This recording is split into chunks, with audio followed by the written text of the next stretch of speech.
O Brasil pode estar prestes a dar um passo histórico na proteção animal. A Comissão de Direitos Humanos do Senado começou a discutir a criação do Estatuto dos Cães e dos Gatos. O objetivo é estabelecer de forma clara os direitos fundamentais de cães e gatos, os deveres dos tutores, claro, e também além da tipificação de crimes e de punições contra esses animais. Hoje a gente vai conversar sobre esse assunto com o advogado e segundo vice-presidente da Comissão de Defesa dos Direitos dos Animais da OAB, Seção Ceará. Bom dia para você, João Pedro Gurgel. Bom dia, João Pedro Gurgel. Bom dia, Daniela, bom dia, Tom, e bom dia a todos os nossos ouvintes. Bom dia para você, e eu acho que é um assunto tão necessário e tão urgente, porque era preciso que a gente falasse sobre isso há muito mais tempo, mas que bom que estamos falando agora, né? Porque quantas notícias, né, João Pedro, a gente noticia sobre maus tratos aos animais, das formas mais absurdas possíveis, de pessoas que maltratam os animais simplesmente pelo fato de maltratar. Um dos assuntos que mais chocou todo mundo foi aquele homem que decepou as pernas de um cavalo e situações que a gente vê de gatos sendo envenenados, vários gatos sendo envenenados, de animais sendo vítimas de estupro por homens doentes. E a gente fica assim, me embrulha o estômago falar sobre esse assunto. Mas quando a gente fala desse passo que a gente está dando sobre a Comissão de Direitos Humanos no Senado para discutir a criação do Estatuto dos Cães e dos Cachorros, eu acho que a gente dá um avanço muito grande em relação a isso, né? Perfeito, Daniela. Olha, com certeza, viu? É importante que se diga de antemão que a nossa Constituição Federal, Daniela, a nossa Constituição de 88, ela já prevê lá no seu artigo 225, parágrafo 1º, inciso 7º, o dever que é tanto da coletividade quanto do poder público de proteger a fauna, proteger os animais. Então, nesse ponto, desde 88, a coletividade e o poder público já tinha essa obrigação de proteger os animais. Qual foi a grande dificuldade que nós tivemos ao longo desse período? E, sobretudo, até o motivo pelo qual o Estatuto de Cães e Gatos foi apresentado ao Senado Federal. É porque, infelizmente, por mais que a Constituição ela tenha trazido essa proteção, a legislação infraconstitucional ela é muito omissa em muitos pontos. Então, o Estatuto, através do seu grupo de trabalho, ele buscou tratar exatamente sobre pontos que não, hoje, a própria legislação não versa de forma clara, de forma visível. Então, inclusive, né, na justificativa do projeto, foi bem elencado que o que aconteceu, por exemplo, no Rio Grande do Sul, escancarou o quanto o Estado brasileiro como um todo, aqui falando, né, União, Estados e municípios, o quanto o Estado brasileiro é despreparado para lidar com os animais. Né? Então, vimos muitas situações de animais que restaram abandonados, muitos animais que foram maltratados, né, e que estão ainda em situação de vulnerabilidade.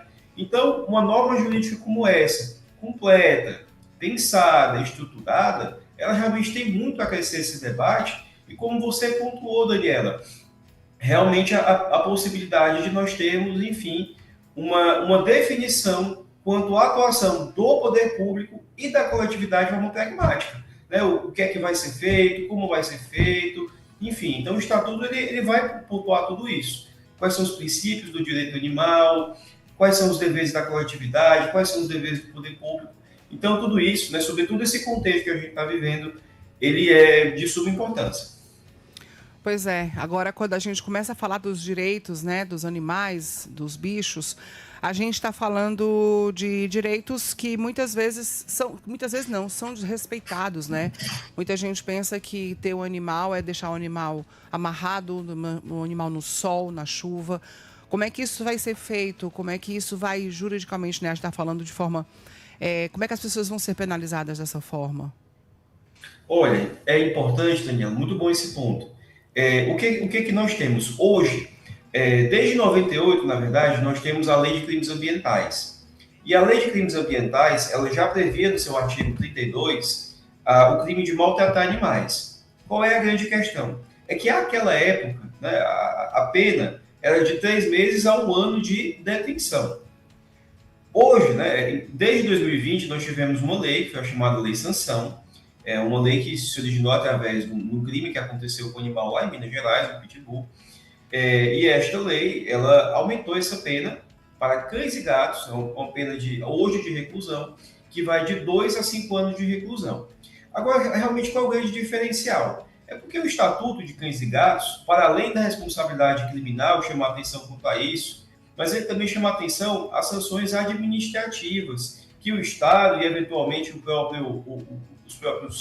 a própria coletividade também pode sofrer. E ele parte também de uma premissa muito importante, que por muito tempo foi ignorada pela lei. Os animais são sujeitos de direitos.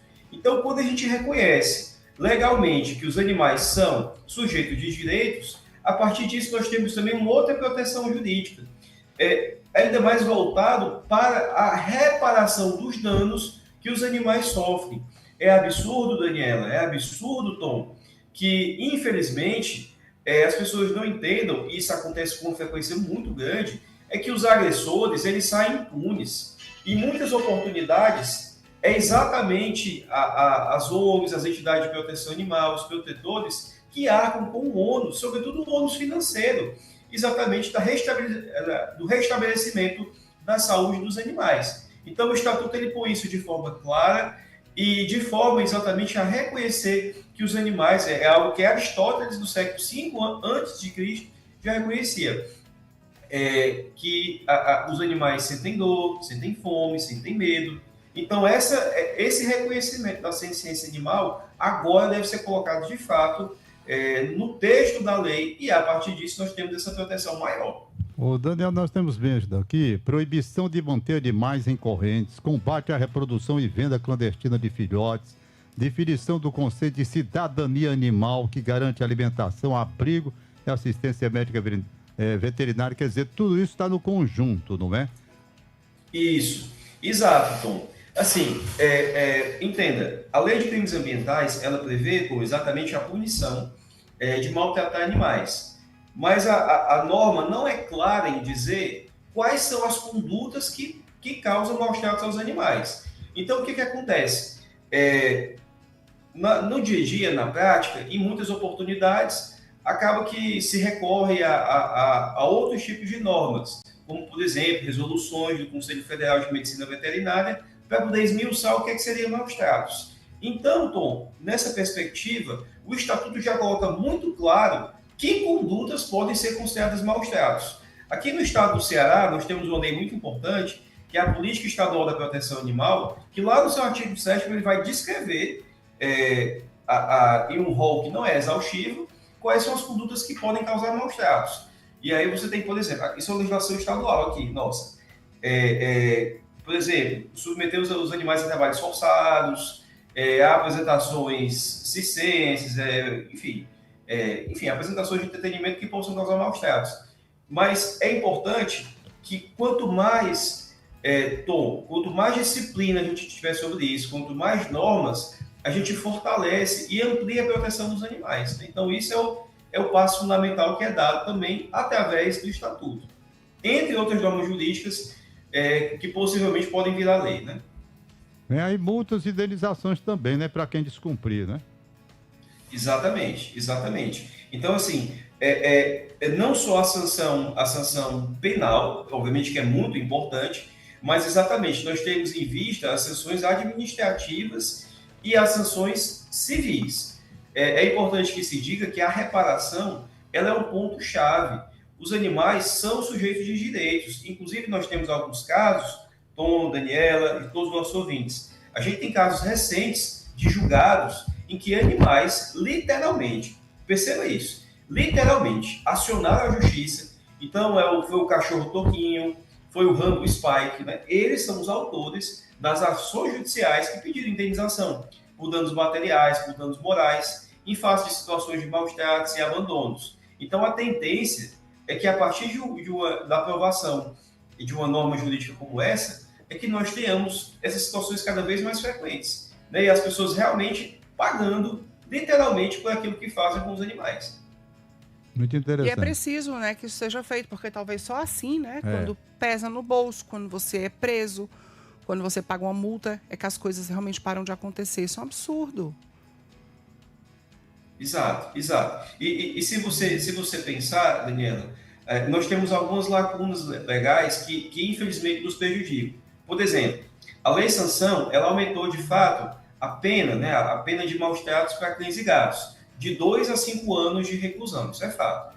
Mas qual é a grande questão? É que a nossa lei processual penal, ela tem alguns instrumentos que são chamados instrumentos despenalizadores. Então, em algumas situações,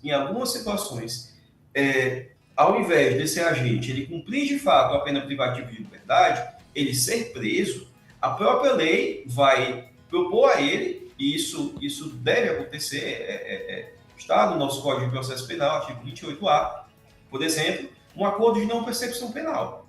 Né? Então, assim, existe a possibilidade, por mais que todo o esforço que a gente teve até agora com a lei de sanção, mas por meio destes institutos, há a possibilidade, de fato, desses agentes não serem penalizados criminalmente. Então, assim, realmente a lei precisa mudar. A lei precisa mudar, porque, de fato, há um esforço em conjunto. A sociedade cada vez mais tem despertado quanto a isso. Nós hoje falamos em família multiespécie, nós hoje temos exatamente, como você falou, né? Esse sentimento da proteção animal, nós nos sentimos mal quando algo nesse sentido acontece.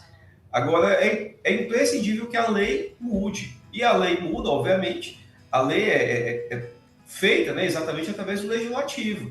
Então, os legisladores são diretamente os nossos representantes. Então, importante que se diga também nesse ponto que a Constituição ela fala que a proteção da fauna é de atribuição tanto da União quanto dos estados, o que reforça, obviamente, a atuação dos nossos deputados estaduais, federais e dos nossos senadores nesse ponto como um todo. Pois não. Doutor João Pedro, eu estou vendo aqui que também é uma coisa muito interessante, criando a cesta básica para a alimentação dos animais, incluindo a ração sendo incluída.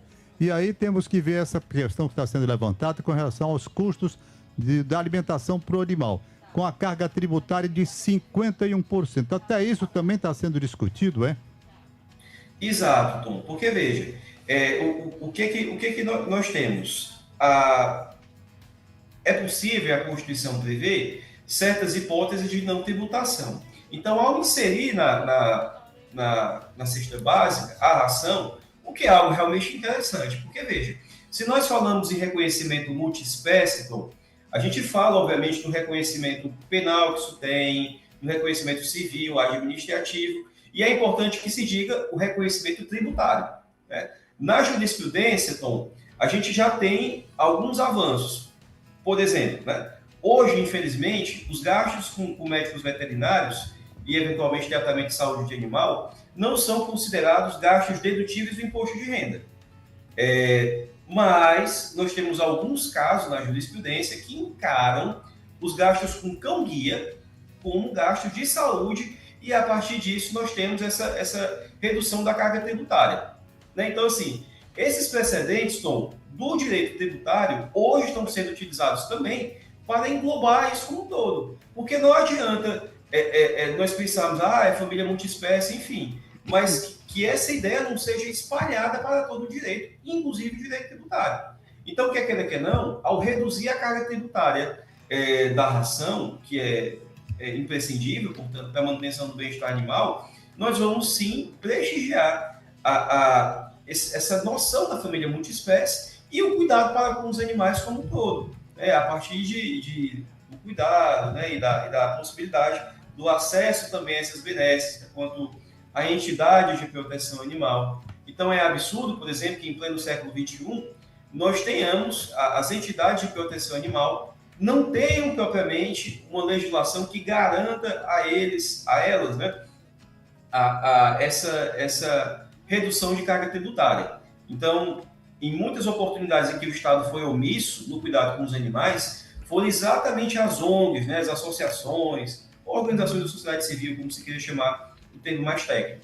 Mas foram elas que cuidaram destes animais e ampararam. Então, por qual razão essas entidades não poderiam também ter o acesso a uma redução de carga tributária exatamente da manutenção dos insumos para com os animais? Então, o Estatuto ele também coloca essas questões em voga e, obviamente, traz essa luta que é justíssima, né? Uma luta também tributária. Né? Eu estou vendo que a luta para manter a saúde de um animal quando ele adoece é muito grande e os valores são muito elevados.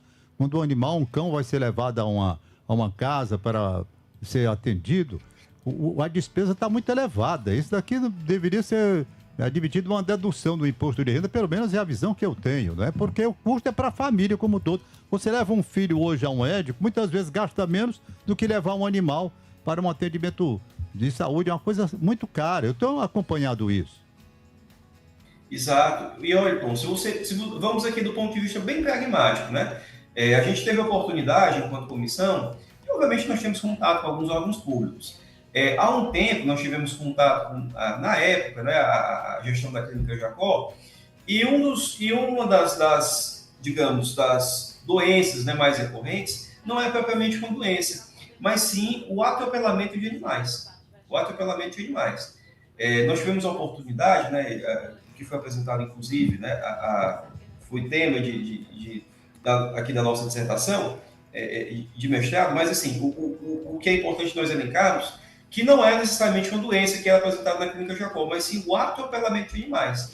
Então, nós temos, o Instituto Pet Brasil, ele fala que nós teríamos mais ou menos uma faixa de 61 milhões de animais em situação de abandono, entre cães e gatos. Havia um dado da ONU que era de 30 milhões. Então, todos os dias, infelizmente, esses animais estão pelas ruas, sendo suscetíveis a atropelamentos e a outros tipos de maus-tratos. Mas quando a gente fala especificamente de atropelamentos, a gente tem uma dificuldade muito grande, porque o acesso a tratamento ortopédico veterinário no Brasil e no Ceará também, obviamente que é um atendimento muito específico e custoso, né? Então, assim, isso é um pequeno exemplo de como, obviamente, cuidar de um animal é muito dispendioso. E nós não podemos silenciar contra esse ônus, porque esse é um ônus que, na verdade, pertence a toda a sociedade. Pertence a toda a sociedade. Então, o poder público e a coletividade, obviamente, devem andar de mãos dadas para que nós tenhamos uma solução adequada para essas questões. Então, importante que se diga isso. Pois é, vamos aguardar como é que vai ser agora o comportamento e como é que vai ser, né? Como é que a gente vai continuar com essa questão desse assunto tão delicado e tão revoltante também para as pessoas que gostam dos animais, as pessoas que protegem os animais, em relação a essas pessoas que maltratam, né? Eu acho que tem tudo para prosperar, viu, João Pedro? Essa luta que se tem para que haja realmente uma legislação bem específica e bem protetora dos animais, da forma como nós estamos observando, né, aqui. É verdade. Exato. Eu costumo dizer, né, e geralmente esse é o nosso fechamento, né, que Mahatma Gandhi dizia que a grandeza de uma nação pode ser definida pela forma como ela trata os seus animais. Então, eu acho que de todos aqueles que têm estima pela causa, nós queremos que o Brasil realmente seja grande, que o nosso país, Ceará, né, seja grande e, por tabela, que nós tenhamos cada vez mais estima e respeito pelos nossos animais. Pois é, quando a gente ainda fala, né, João, até hoje, muita gente fala que os animais são irracionais, mas como é que se explica algumas atitudes, como aquela que a gente falou hoje de manhã, o cachorrinho lá em Minas Gerais perdeu o tutor, que morreu de uma morte fulminante, e o cachorrinho saiu de uma localidade, caminhou 5 quilômetros, não foi? 12 quilômetros, chegou onde estava acontecendo o velório. E o cachorro que é arisco, o cachorro que é ciumento, que não deixava ninguém pegar nele, no dia da morte do dono, deixou ser acariciado, deixou pegarem nele, e estava abalado, né? Você via a pessoa falando da carinha do cachorro. E um cachorro que saiu caminhando, como o Tom disse, 12 quilômetros até onde o corpo estava sendo velado. Como é que se pode questionar um amor desse e um sentimento desse, né? Exato. É importante que se diga, Daniela, muito bem pontuado isso. Nós tivemos, no começo da década de 10, um grande estudo que reuniu diversos neurocientistas sobre exatamente a senciência dos animais.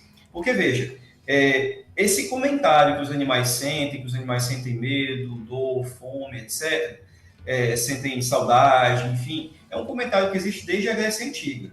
Então, Aristóteles, lá no século V antes de Cristo, ele já previa, né, exatamente tudo isso. Mas a confirmação científica veio através desse encontro, que ficou conhecido como Declaração de Cambridge, que é o encontro exatamente cuja ideia, a premissa, a conclusão que saiu a partir disso, foi exatamente que os animais sentem. E é exatamente a senciência dos animais, Daniela, que permite com que nós estejamos neste debate aqui. Nós não pleiteamos, por exemplo, o direito de uma cadeira, o direito de uma caneca, do mouse, de um copo, obviamente atrelados a ele, porque são coisas, né? São objetos. Infelizmente, o nosso Código Civil, ele trata os animais como coisa. O nosso Código Civil de 2002, um Código Civil que já é do século XXI, ele trata os animais enquanto semoventes. Qual é a grande dificuldade que nós temos quanto a isso? Quando os animais são tratados como coisa, pela lei, essa esfera de subjetividade deixa de ser falada. Então, isso dá a entender que aquilo que realmente os animais sentem é desimportante para o universo jurídico. E não deveria ser assim. Não deveria ser assim. Temos filmes com histórias reais falando sobre esse assunto, dos animais fiéis nos túmulos dos seus donos. Esse cachorrinho de Minas. Esse cachorrinho, o nome dele é Nick, ele é de Ipuiuna, sul de Minas Gerais. Ele comoveu, porque ele andou 12 quilômetros e apareceu no velório do doutor que se chamava Claudemir Cândido. O homem morava em um sítio com um cachorro e os dois conviveram durante 10 anos. Pois é, então assim, são histórias que quem tem bicho também tem muita história para contar, então precisa ser atualizado o quanto antes. Doutor, muito obrigada. A gente conversou com o João Pedro Gurgel, advogado. Muito obrigada e que dê tudo certo aí com esse novo passo que a gente dá agora no Brasil. Muito obrigado, Daniela, Tom e a todos os ouvintes. Um excelente dia.